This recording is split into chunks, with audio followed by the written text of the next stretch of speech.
everywhere we went, and especially Arjun, because he was from Ames and then Cornell and then Yale, they all said, "Oh, you're overqualified." So we had never heard of this term called overqualified. He used to keep going and doing what are called locums, which are those part-time. Our son was born, and my boss here wouldn't let me go. From being jobless, you all suddenly went to the other end and became serial entrepreneurs. And we started with the toughest solution of all. I think the fundamental issue that we are addressing with AI is the shortage of radiologists that is there in the world today.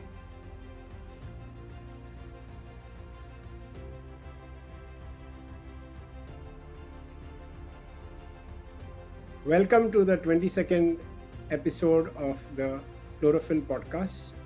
Today is a unique podcast because we don't have one but two guests. It's only fitting because the two guests have created many firsts in their lives. In 1999, two Yale doctors returned to India from the US.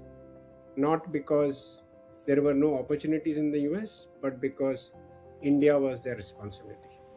They came and co-created India's first teleradiology. They came and created India's first teleradiology brand, Telerad, and then went on to create not one, not five, but 30 primary healthcare centers called RxDx in Bangalore. So welcome Dr. Sunita Maheshwari, India's first pediatric cardiologist. She's also on the board of HDFC Bank and GSK. And welcome Arjun Kalyanpur, the sage of radiology. So I'm going to start with that first amazing incidents that you all told me, that when you returned to India with all those good intentions and you didn't find a job, nobody was willing to hire you. Why? So maybe I'll speak on behalf of Arjun because it's not happy memories, as they say.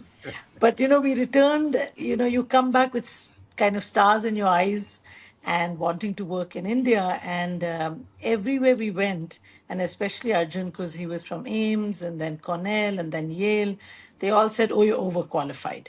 So we had never heard of this term called overqualified. So anyway, long story short, 2.5 years he couldn't get an opening here in India. And he was he was on a train ride to Mysore once with our little daughter, and somebody asked him, "So what do you do?" And he's like, "I'm a full-time dad." And I guess he just embraced that time. I also had a hard time, but I managed getting, an opening with my pediatric cardiology skills. But sometimes life gives you lemons, and you make lemonade of it. So, because he couldn't get a job, and Yale had said, you guys stay on, your crazy wife will want to come back to America. He used to keep going and doing what are called locums, which are those part I see. time. You go work for a month, you come back. So, those locum jobs at Yale itself. And our son was born, and my boss here wouldn't let me go. So Arjun said, "Come with me on your maternity leave." So we left, and we was house sitting for the chairman at Yale. Oh, And wow. we were just taking the keys. And life is so, Kiran, serendipitous sometimes. So I always feel even if things aren't going well, don't worry. Some door's going to open somewhere, as long as you Beautiful. just keep moving. So he was handing us the keys and he says, "Arjun, I can't get anyone to do the night shift." And Arjun's like, "Jim, I don't have a job in India. I have nothing to do. I'll do your night shift." And that's how accidentally teleradiology was born, with him covering for the US, for Yale University, from our little guest room in Bangalore, Richmond Street. Beautiful.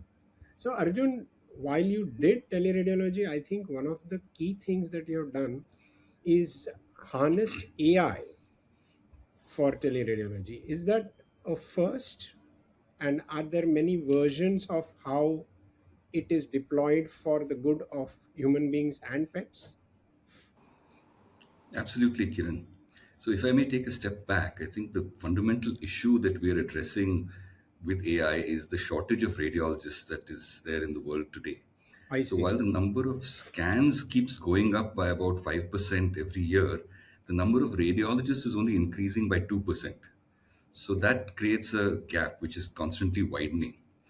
Now, one of the things we realized some time ago is that by bringing the images to the radiologist, a lot of the radiologist's time can be saved, time and energy. And that was the principle of teleradiology. And particularly when the radiologist is on the other side of the world, you can convert a night shift to a day shift. And that's a very, very powerful advantage. And that's something we've been leveraging now in our organization for over 20 years. But ultimately, teleradiology also is constrained by the number of radiologists available. So we Right. started to look at other alternatives, and AI emerged. Now, AI has three things that it does really to help radiologists. Number one is that it detects patterns in images with great accuracy. So, for example, in the setting of stroke, you have a very small bleed in the brain, which can completely change the treatment of the patient. If the Wow. patient has a bleed, then you would not give blood thinners. If the patient does not have a bleed and there's a blockage in the vessel, then the patient is treated with blood thinners. So this is a very important decision. And AI significantly increases the accuracy of the radiologist in detection of such small bleeds.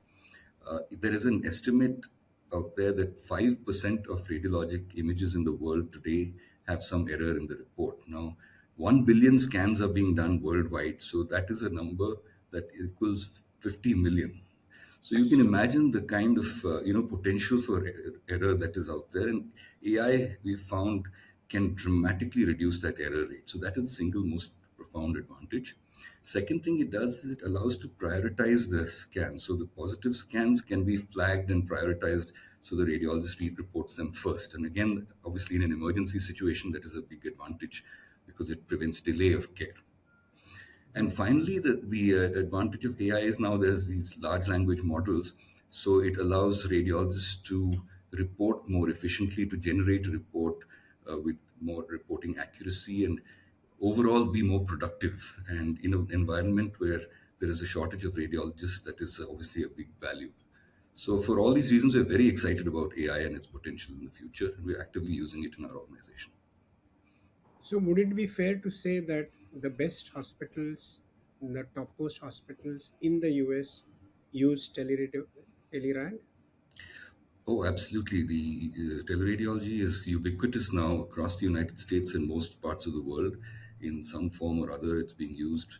Uh, we contribute to some of these institutions by delivering after hours emergency reporting services. So the overnight scans are reported by our group for some of the top institutions in the US.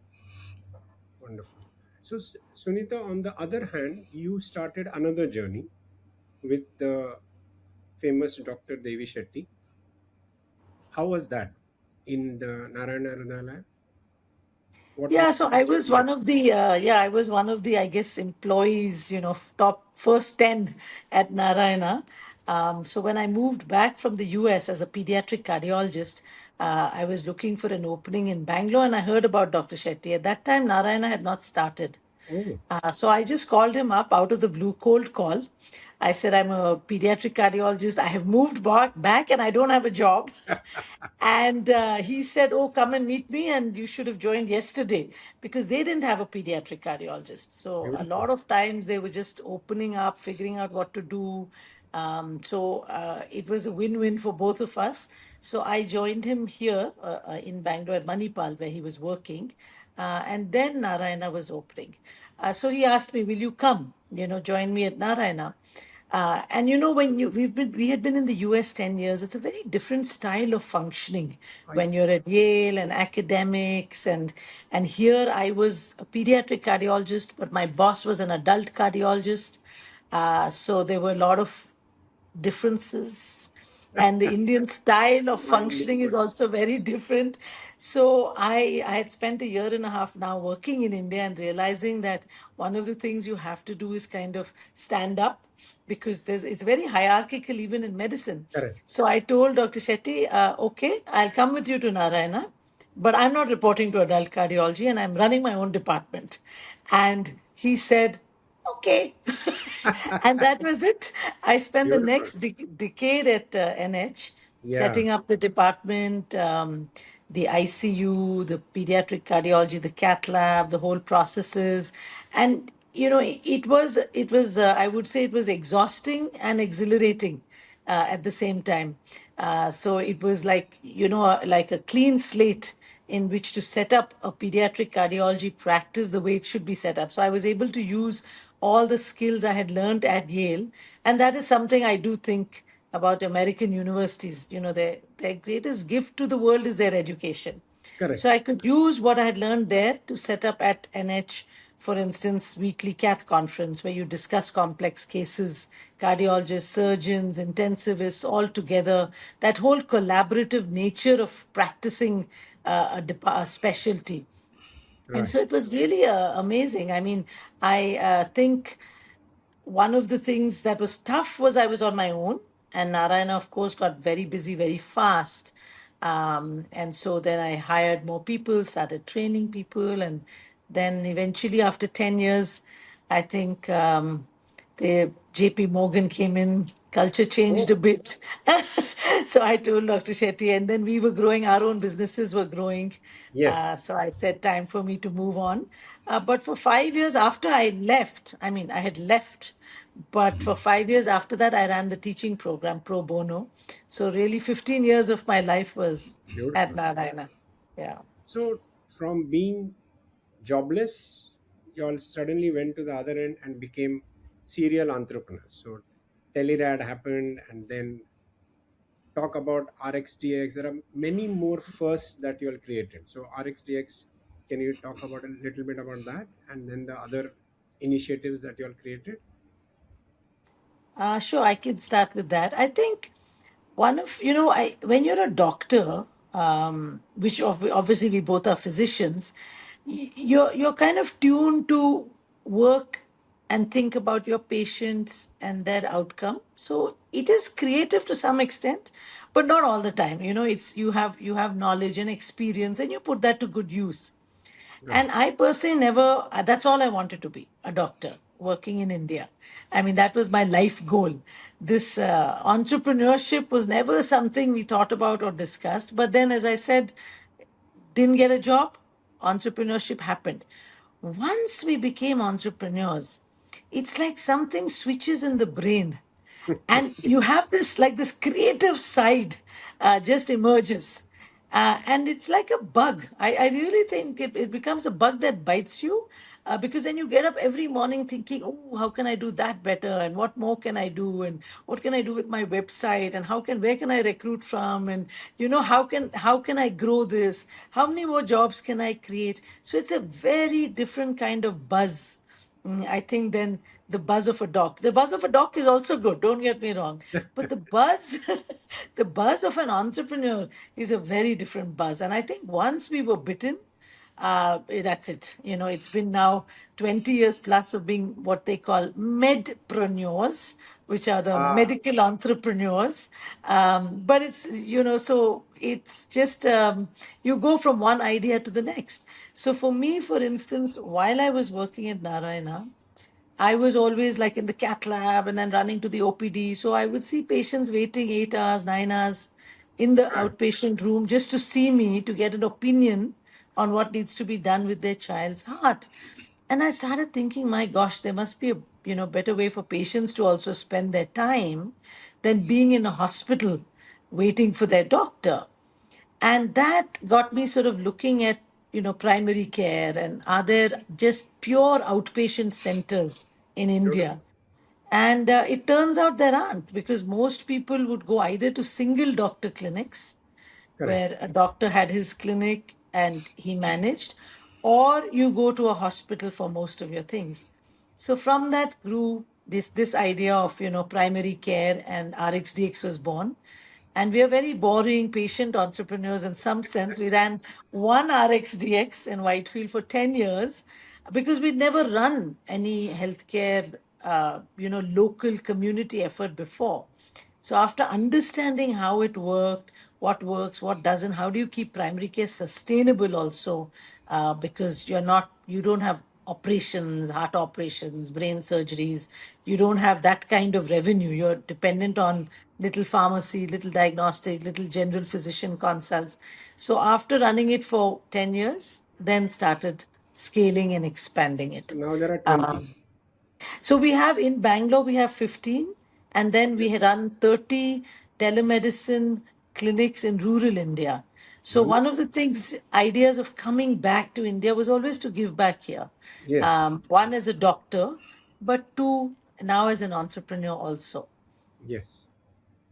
And Arjun, Arjun, you can maybe you give what bit you with the entrepreneurial. yes. Entrepreneurial Arjun, and also I believe you've done a lot of training of radiologists. Is that correct? Right. So I think, if I may, go back, for me, I think the challenge, as a child, I was had a very questioning and curious mind. And if we had stayed on the US, I would probably have been a researcher, an academic, a professor at university. The But life sage. decided otherwise. We Great. came back to India, and it's been amazing. I think the no regrets. It's been a absolutely fantastic Journey. experience and journey for us. So, and I think what from the entrepreneurial perspective, the thing is that ultimately, as Sunita said, it's about finding solutions to problems, right? Right. And we started with the toughest solution of all, which is how to solve the problem of hospitals in the US requiring emergency reporting in the middle of the night. And Beautiful. we provide a technology solution where we are delivering a report within 30 minutes for any Wow. hospital anywhere in the US. I mean, from the other side of the world. So it's if you can meet that challenge, then everything else is relatively simple Mm. in a sense. So we took that same learning from, of course, the learning from our training, but also the experience of setting up this first operation of night shift emergency, very high intensity reporting, and we've translated that into several other ventures, which address same problem fundamentally, and with a similar solution. So, using technology to provide reporting to hospitals in remote parts of the world, which don't have radiologists at all, I see. which is a problem in countries like Africa, some parts in countries in Africa, and some parts of Asia as well. So that has been one of our initiatives, and we have developed an educational portal that allows us to do teaching of Beautiful. radiologists in anywhere in the world. We run an online fellowship in emergency radiology, and we also found that in the pharma and biotech industry, they had challenges because a lot of the drug discovery is dependent on radiology. You need, especially for cancer treatments, the patient has to undergo serial scans which determine whether the patient is responding to the treatment or not, and whether the treatment is effective.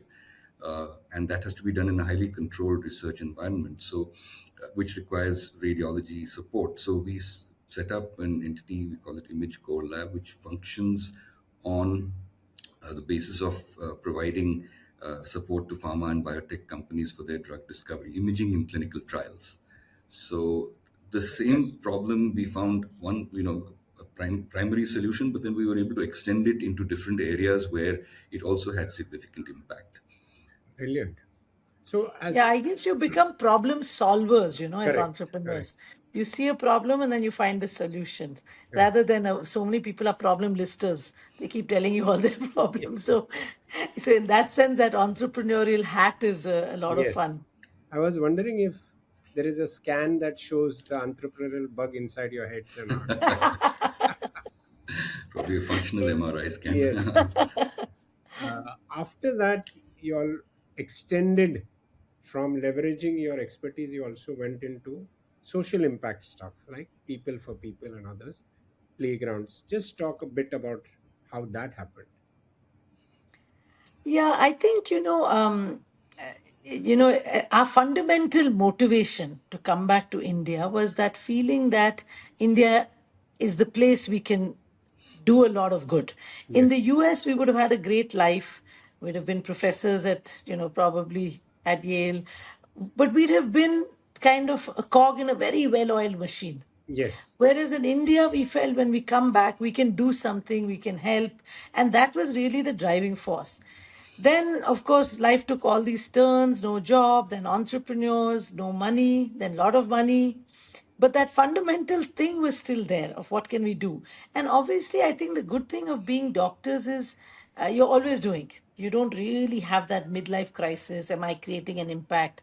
What am I getting up for? You get up and you know you're doing good. Correct. Correct. But Very there was nice. always this feeling that what more can we also be doing? And on our way back to India, we stopped. We said, okay, we are never going to be able to afford to come to Europe again. So we stopped with our 3-year-old daughter and we roamed around with a tent. And at all these sites in Europe, we would see little playgrounds. And Alicia would go running onto the playground. And, we would always be looking around, is there a charge or, how do you, is it a private playground? Because in India, you remember going only to the school or the club Correct. for a playground. And it was open public space for everybody. When we came back to India, we realized that there are no playgrounds. The kids in in like all our residential communities had. But when we looked across the street from us, there was a Tubarali government school. It had a big piece of land, but nothing for the kids to play on. So we said, okay, we had little money, we put up one playground. And that was it. The kids, we just saw them, love it. They were squealing. It was such an exciting moment that we said, okay, let's keep doing this. So every year we would put up some playgrounds. Fantastic. And I don't think we thought of it as a playground movement. Right. We just thought of it as, okay, we have some money, let's put up playgrounds so kids can be happy and play in the sunshine. And now then it became People for People. And now we've done over 750 playgrounds. Wow. And now we have like 4 vendors, and this year we're doing 120 playgrounds. So now now it's a movement. But for many That's years, it was just kind of one playground at a time, one kid at a time, one school at a time. right. But I think the beauty of giving back is it just, it helps whoever receives, but it also helps the giver. You're Hmm. Hmm. always sort of not depressed and happy, and you Yes. find your purpose when you wake up every morning. Correct. Correct. So, Sunita, when we first met in Mumbai, when you told me that you needed to find what you all stand as a brand, and then we followed our process about personal branding. And one of the astonishing things we found out is you all are really like yin and yang, right? You don't need an invitation to start dancing at a party, while Arjun will be sitting in one corner. It's So not there, quite that bad, but perhaps somewhere along that spectrum. so it's these opposite things, and yet it's worked brilliantly, right? So many decades. Not only has it worked beautifully, I'm not talking about the marriage, but I'm talking about the things you all have created together despite these, uh, within quotes, different personality. Is there a word to describe how that happened? One word, One word. how it happened, Good. Arjun, with your precision. Is your precision. Um, So I think, what's interesting about us is that we are compatible, but we're also very complementary. I think that's what really is, in a sense, our strength as a couple. And as personality wise, but also skill set wise, aptitude wise, we have a lot of Right. skills where we complement each other. And I think that's been the good part. You've identified one of them, obviously the social part. But I think so. Just to give you an example, you were just hearing about People for People. So we've also started an initiative called the Telerad Foundation, and that's kind of been my Correct. baby. And Correct. it's also part of the same mission of giving back. Right. And we the same kind of thing. We get our revenues from the work we do internationally, and we use it to help hospitals, charitable hospitals, which are not charging their patients in remote areas like Arunachal Pradesh or Beautiful. wherever. So that's another model of giving back, and that also the foundation supports our teaching initiatives. We have the RadGuru teaching portal, and now more recently we've started working in the space of AI and screening. So we are uh, creating or deploying a mobile van which has digital imaging equipment, X-ray and mammography, which will go out into the villages and screen the population for diseases like breast cancer and TB, which are very high prevalence Brilliant. public health issues. And these are all, supported by our through our personal initiatives. So I think the, the answer to your question is we have, we work together, but we each focus on our individual strengths.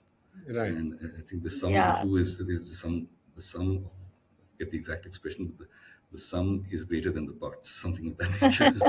Yes. I guess, I guess, Kiran, the word is complementary, to your one Complement. word. Like, Correct. for instance, because I'm very outgoing, HR comes naturally to me and Yes. handling the people. Hiring. And then I have a little Marwadi blood, so the finance came naturally. And then Arjun is the sage, so the quality and the productivity of the doctors and the whole training and keeping the Processes. the, Yeah. the processes very high quality, that came. But then you also need some things which are common. So I think what he's describing is kind of uh, shared values, Yes. and ethical. Like we're both, we've run an ethical business.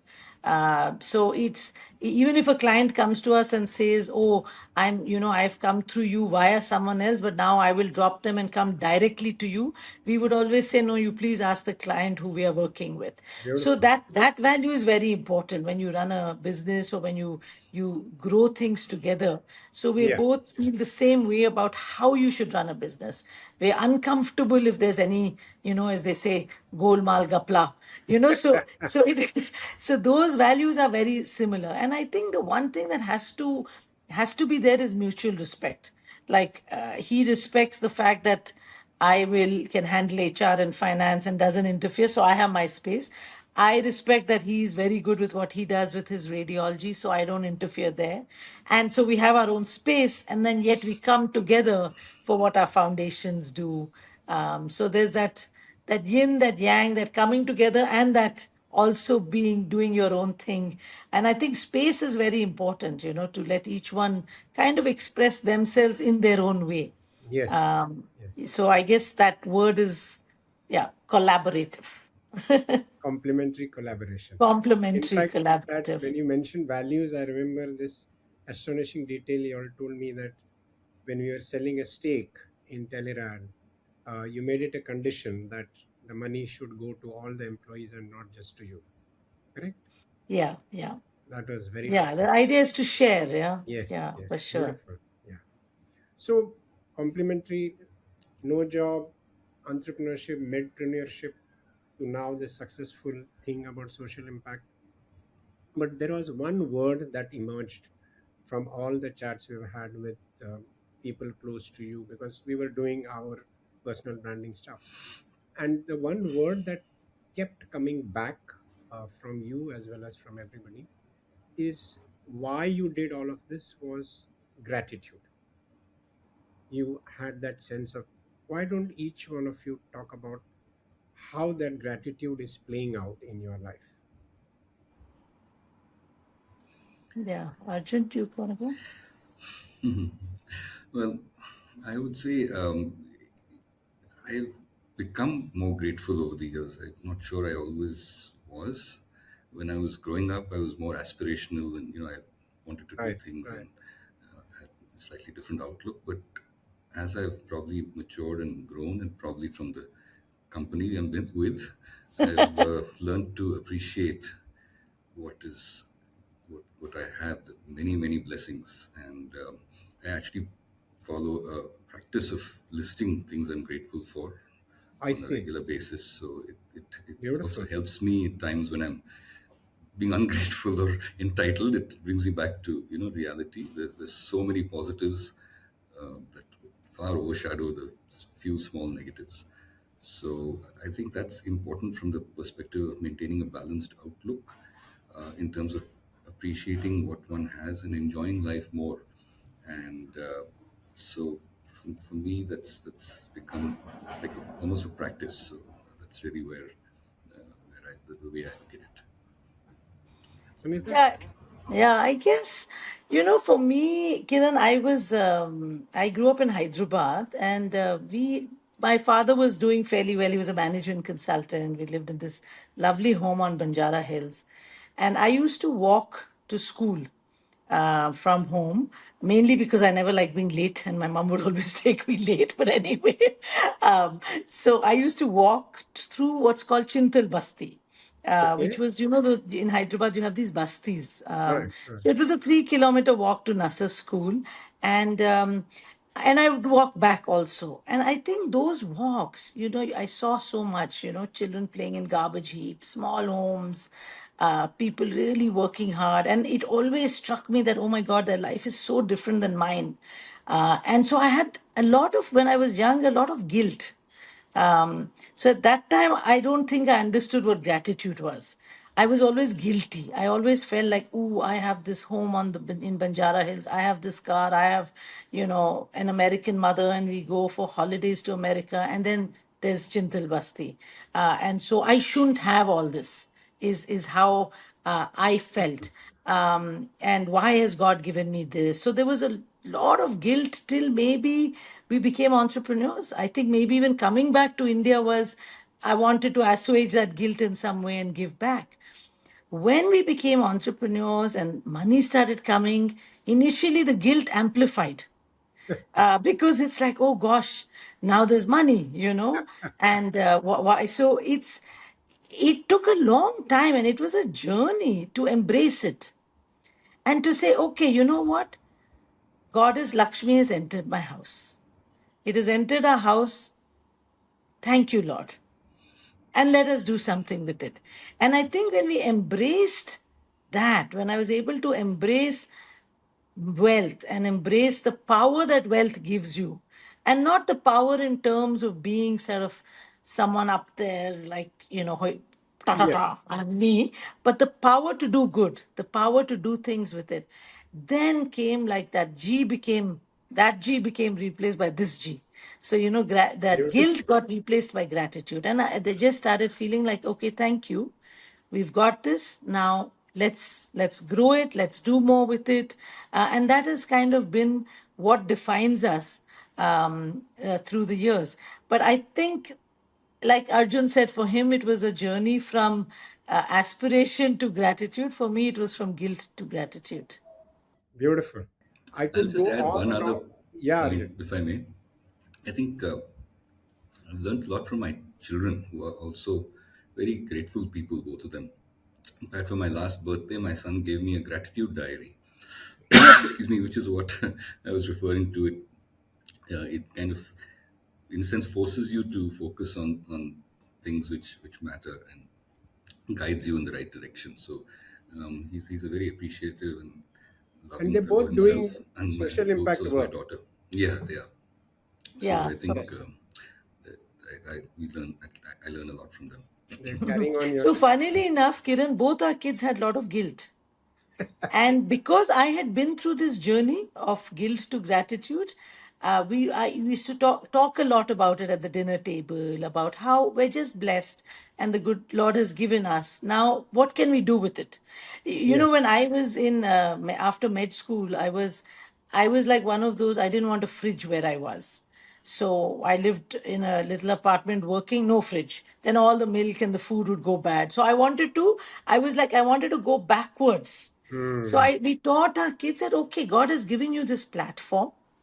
Now use it. You can use it well. You don't have Correct. to, push it all away and say, I have to restart. It's okay. You start from where you are in life, but do good with it and use it well. And I think that just got very deeply ingrained in the family as a whole, which is just wonderful to see. God bless. Fabulous. Yes. I could go on talking with you all now that you have done so much inspirational work, but we are going to run out of time. So thank you, Arjun. Thank you, Sunita. Thank you, viewers. Arjun and Sunita, it's great that you allowed us into your lives. It's great that you allowed Chlorophyll to do this work along with you. It's incredibly inspiring. It's very different. I hope you carry on entrepreneuring and helping more people. And viewers, please don't forget to tune in again for our next episode. It's going to be as uh, dramatically different as this one was. This was probably our most different episode in out of the 22. Thank you, Sunita. Thank you, Arjun. Thank Thank you, you, viewers. Kiran. Thank you, Thank you Kiran. so Thank you so much. much. Thanks for